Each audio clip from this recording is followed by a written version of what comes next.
हाँ तो बच्चों, हम पढ़ रहे थे छंद। तो हमने 3 प्रकार तो पढ़ लिए थे और आज हमारा चौथा प्रकार है। ओके, तो आज हम छंद के 6 प्रकारों को कंप्लीट करते हैं और ये पार्ट 2 रहने वाला है। तो शुरू करते हैं आज के हमारे छंद। ओके, तो चौथा है गति। क्या है गति? किसी छंद को पढ़ते समय क्या है? किसी छंद को पढ़ते समय एक प्रवाह का अनुभव करते हैं। किसका? एक प्रवाह का अनुभव करते हैं, उसे गति लय कहते हैं। छंद में पद्यांत के अक्षरों की समानता को लुक कहते हैं। लुक वो नहीं कि आप मारते हो, वो वाला लुक नहीं है। पदांत के अक्षरों की समानता समान रहने वाले को क्या कहते हैं? लुक कहते हैं।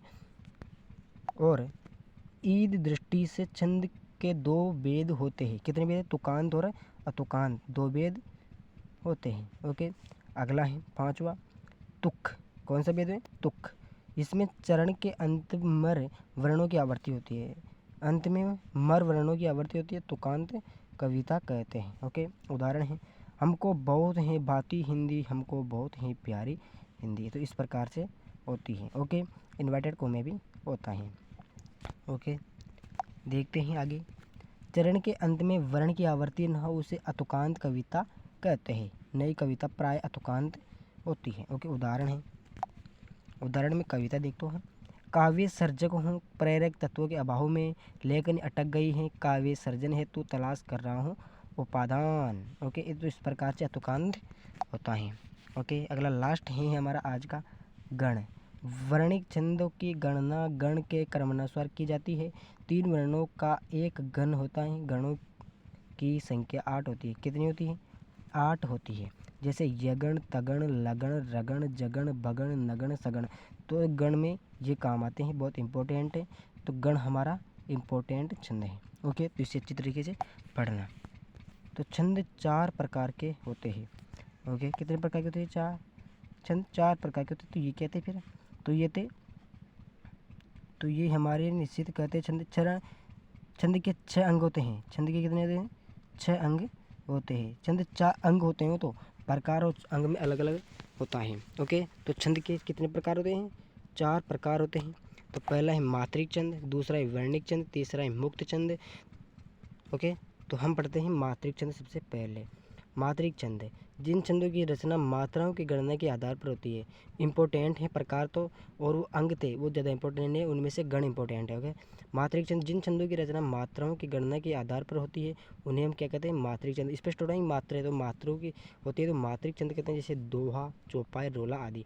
मात्रिक छंद 3 प्रकार के होते हैं। पहला है सममात्रिक छंद, दूसरा है अर्धमात्रिक छंद और तीसरा है विषम मात्रिक छंद। तो इसमें इंपॉर्टेंट सम और विषम इंपॉर्टेंट है। ओके, पढ़ते हैं पहला।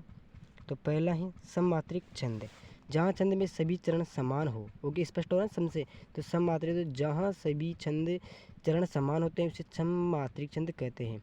इनमें 11 मात्राएं होती है। कितनी मात्रा होती है? 11 मात्राएं होती हैं।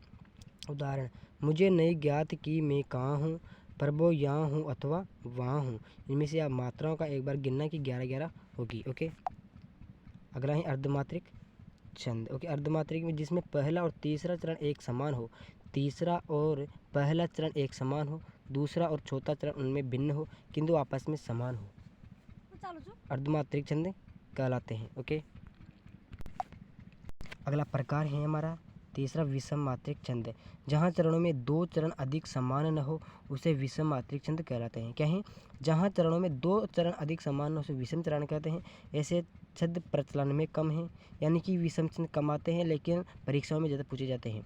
तो छप्पे छंद क्या कहलाते हैं? जैसे छप्पे छंद। ओके, दूसरा है वर्णिक छंद, इसमें वर्णों की गणना होती है। किसकी? वर्णों की गणना होती है। इसमें 4 समान चरण होते हैं।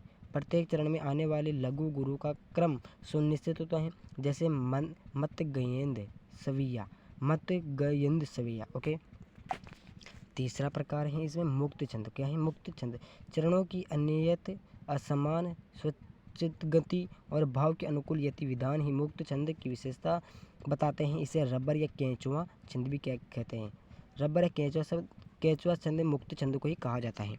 ओके, तो ये हमारे छंद कंप्लीट हो चुके हैं। कुछ प्रमुख छंद के उदाहरण तो इसको हम कल पढ़ेंगे। ओके, तो अच्छी तरह से पढ़ना दोनों पार्टों को आप। ओके।